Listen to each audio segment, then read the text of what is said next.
میں شادی کے حوالے سے ایک بیان شیعہ حضرات بہت زیادہ چلا رہے ہیں اور پھر اس پہ رد کر رہے ہیں۔ کمنٹس میں لوگوں نے لعنتیں اور یہ جو بعض لوگوں کا اسٹائل ہوتا ہے، شیعہ حضرات سے میں ایک گزارش کروں گا کہ محرم میں شادی کرنا ہماری نزدیک جائز ہے، بلکہ برکت کا مہینہ ہے۔ تو اگر ہم نے اپنی عوام کو یہ کہہ دیا کہ محرم میں شادی کرو، تو آپ کو تھوڑی چھیڑ رہے ہیں، ہم آپ نہ کرو بھائی، کس نے کہا ہے؟ میں تو سنی عقیدہ بیان کروں گا نا، یہاں بیٹھا ہوں۔ اس اہل سنت والجماعت کے یہاں محرم میں شادی بالکل جائز ہے۔ میں نے بتایا تھا ہال سستے ہوتے ہیں تو بتایا تھا نا، اس لیے اس میں آسانی سے شادی ہو جاتی ہے، یہ فائدے ہیں۔ تو اس میں نا تشدد پھیلایا جا رہا ہے، فرقہ واریت۔ تو جب ہم آپ کے مسلک کو چھیڑ ہی نہیں رہے، ہم تو کب کہہ رہے ہیں کہ شیعہ کے ہاں جائز ہے، ہم کہہ رہے ہیں سنیوں کے ہاں جائز ہے۔ تو آپ لوگوں کو بتا دیں بھائی یہ سنی مذہب ہے، یہ شیعہ نہیں ہے۔ تو آپ اپنے جو سننے والے لوگ ہیں ان کو بتا دیں اتنا کہ یہ انہوں نے اہل سنت والجماعت کو کہا ہے شیعہ حضرات نہ کریں شادی، تو ہمیں اس پہ کوئی اعتراض نہیں ہے۔ بیان میرا سنیوں میں ہو رہا ہے، اس کو آپ شیعوں میں چلا کے اس میں پھر رد کر رہے ہو دلائل سے۔ آپ دلائل دیں۔ میری نظر میں محرم، صفر، ربیع الاول 12 مہینے شادی کے ہیں۔ ویسے بھی 4 جب کرنی ہوں گی تو پھر اس میں تو اتنا آپشن آپ کے پاس نہیں ہوتا کہ یہ والا مہینہ تو یہ والا، جو لڑکی والے جس مہینے میں راضی ہو جائیں فوراً سے پہلے نکاح کر لو، ورنہ رشتہ ہاتھ سے گیا۔ باقی ہم حضرت امام حسین کی شہادت کو ایک شہادت سمجھتے ہیں۔ شہادت تو ایک سعادت کی چیز ہے، نحوست تھوڑی ہے۔ تو ہم اپنا مذہب تو بیان کریں گے نا بیٹھ کے، تو اپنا مسلک ہم بیان کر رہے ہیں کہ محرم میں شادی بالکل جائز ہے۔ اور ایک صاحب نے تو یہاں تک کلپ بنایا، وہ تو سنی ہے، انہوں نے میرے خلاف کلپ بنایا کہ یہ کہتا ہے کہ محرم میں شادی اس لیے بھی کرنی چاہیے کہ ایک بدعت کا خاتمہ ہو، کیونکہ بہت سے لوگ محرم میں نہیں کرتے، تو ان کی بدعت کی مخالفت کے لیے بہت سے سنی بھی نہیں کرتے نا، تو ان سنیوں کو میں ترغیب دے رہا ہوں کہ محرم میں کیا کریں تاکہ اس بدعت کا خاتمہ ہو۔ تو بھائی ہم اس بدعت سے وہ بدعت جس کو سنی بدعت سمجھتے ہیں، آپ نہیں سمجھتے تو آپ کیوں اپنے خلاف لے کے جا رہے ہو اس کو؟ آپ کیوں اپنے خلاف لے کے جا رہے ہو؟ تو ہم تو اس بدعت کی بات کر رہے ہیں جس کو ہم ایک مسلک پہ چلے گا نا انسان، یہ کچھ وہاں سے لے لیا، کچھ وہاں سے لے لیا، کچھ وہاں سے لے لیا۔ تو ایک سنی مولانا صاحب نے کلپ بنایا میرے خلاف کہ اچھا جس دن تمہارے باپ کا انتقال ہو اس دن بھی نکاح کیا کرو، کیونکہ لوگ گھر میں جب میت ہوتی ہے اس دن شادی بولو نہیں کرتے، تمہارے چاچا کا انتقال ہو جس دن اس دن کیا کرو۔ کوئی بھی نہیں کرتا نا جس دن گھر میں میت ہو، تو جائز تو اس دن بھی ہے۔ تو بات یہ ہے، یہ نہیں اس پہ لگا رہے ہیں کہ حضرت حسین کا بھی تو غم باپ اور دادا کے غم سے بڑا ہے۔ جس دن حضرت حسین کی شہادت ہوئی تھی، جب ہوئی تھی جس ٹائم پہ، اس دن کوئی غم میں نہ کرتا تو ہمیں کوئی اعتراض نہیں ہے۔ جس دن آپ کے ابا کا انتقال ہوا اس دن انسان غمزدہ ہوتا ہے، کھایا نہیں جاتا، شادی کیا کرے گا وہ؟ تبھی تو حدیث میں حکم ہے کہ جس کے ہاں میت ہو جائے 3 دن اس کے گھر کھانا پہنچاؤ۔ وجہ اس کی یہ کہ غم کی وجہ سے وہ کھانا نہیں پکاتا، اس کو توجہ نہیں ہوتی ان چیزوں کی، بھوکا رہے گا بیچارہ۔ تو جس دن ابا کا انتقال ہو اس دن نہیں کرنی چاہیے، کسی کا بھی ہو، غم کا دن ہے، لیکن اگلے سال اسی تاریخ کو پھر بھی نہ کرو، ایسا نہیں ہوتا بھائی۔ ابا کی جس دن برسی ہوگی تو ہم تو برسیوں کو مانتے ہی نہیں ہیں، ہماری نظر میں برسیاں نہیں ہوتی، ہم اپنا مسلک بیان کریں گے نا، ہم نہیں مانتے برسیوں کو، بھئی برسی کیا ہوتی ہے۔ تو ہمارے والد صاحب کا انتقال ہوا، اللہ تعالیٰ ان کی مغفرت فرمائے، اس کے بعد ہر سال وہ تاریخ آتی ہے نا، ہمیں پتہ چلتا ہے کہ کب آئی اور کب گئی، بلکہ مجھے تو اسپیسیفک وہ ڈیٹ بھی یاد نہیں ہے کہ والد صاحب کا کس دن انتقال ہوا تھا، اس لیے کہ جس دن بھی ہوا وہ اب کرنا کیا ہے؟ دعا کرنی ہے آپ نے، وہ تو جب یاد آئے کر لیا کرو بھائی۔ اب تو والد کو، والدہ کو ضرورت اس کی ہوتی ہے کہ بعد والے ان کے لیے دعائیں کریں، اور وہ خاص اس تاریخ میں جس دن انتقال ہوا تھا اس تاریخ میں دعا کی قبولیت کا زیادہ امکان ہوتا ہے۔ ایسی کوئی حدیث ہمارے پاس نہیں ہے۔ تو ساری زندگی انگریز مناتے ہیں نا مدر ڈے اور فادر ڈے، ہم نہیں مناتے کیونکہ ہمارا تو روز ہی مدر ڈے اور روز ہی فادر ڈے۔ انگریزوں کا سال میں مدر ڈے زیادہ ہوتا ہے، فادر کا تھوڑا ان کے یہاں تھوڑا پرابلم ہے۔ کچھ لوگ منا رہے ہوتے ہیں, کچھ لوگ جن کے ہوتے ہیں وہ منا لیتے ہوں گے. مدر ڈے بہرحال وہ سب منا رہے ہوتے ہیں. تو ان کے ہاں وہ اس لیے مناتے ہیں مدر ڈے اور فادر ڈے کہ ان پورا سال ابا اماں کو پوچھنے کی توفیق نہیں ملتی. ہمارے ہاں تو بھائی روز ہی ابا ہیں. تو وہ یہ تھوڑی کہ 1 جنوری کو ابا تھے, 2 کو ابا نہیں ہے. وہ 2 کو بھی ابا ہیں, 3 جنوری کو بھی, فروری میں بھی وہی ابا, مارچ میں بھی وہی ابا. ایسا ابا کہاں سے لبا, پنجاب والے کہتے ہیں. پنجاب میں زبان میں بڑی مستعفی بولی جاتی ہے. وہ ایک صاحب اپنے ابا کے بارے میں کہہ رہے تھے میرے ابا یوں, میرے, اس نے کہا ایسا ابا کہاں سے لبا. لبا کسے کہتے ہیں, پایا, پتہ نہیں, خیر پائے کو کہتے ہیں نا, کہاں سے پایا. تو ہمارا تو بھائی روز ابا ڈے ہے اور روز مدر ڈے, زندگی میں بھی اور موت کے بعد بھی روز ہی ان کے لیے. جب بھی دعا, مجھے تو اللہ ٹوٹی پھوٹی توفیق دیتا ہے, جب بھی ہاتھ اٹھا کے دعا کرتا ہوں تو سب سے پہلے اپنے والدین کے لیے. تو ہاں اب وہ تاریخ ابا کی ڈیتھ, وہ تاریخ آئے گی بھی نا انتقال کی, تو اس تاریخ میں تو ہم شادی بھی کرتے ہیں اور خوشیاں بھی منا رہے ہوتے ہیں, کیونکہ وہ جو دن تھا وہ دن چلا گیا. اور ویسے بھی 3 دن سے زیادہ تعزیت کو شریعت نے پسند نہیں کیا. 3 دن غم کے بہت ہوتے ہیں. تو اس کے بعد اپنے ان کے احکام کو فالو کرو.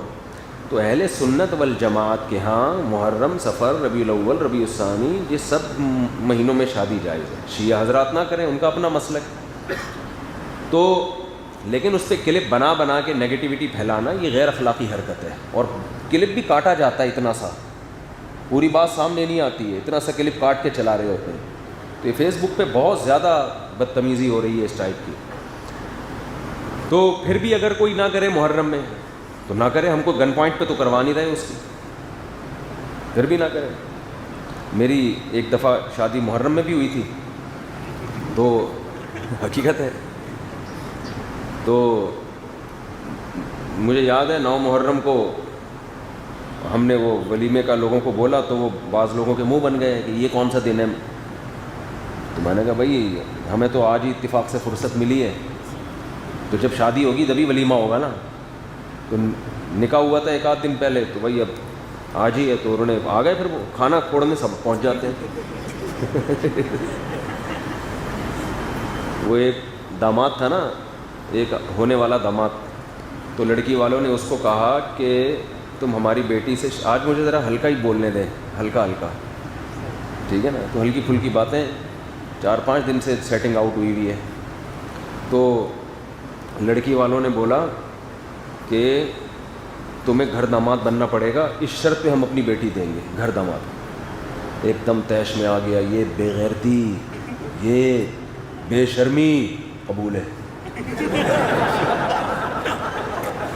آخر میں فوراً کہتا ہے, ایک دم سوچتا ہے نا, کہتا ہے چھوڑو بے غیرتی بے شرمی رہے گا, لیکن قبول ہے, اور کیا چاہیے. تو کس پہ کہہ رہا تھا میں, یہ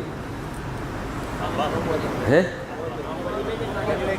ہاں. تو لوگوں نے کہا محرم, یہ پھر پہنچے ہوئے سارے. تو جو نہیں کرنا چاہے وہ نہ کرے.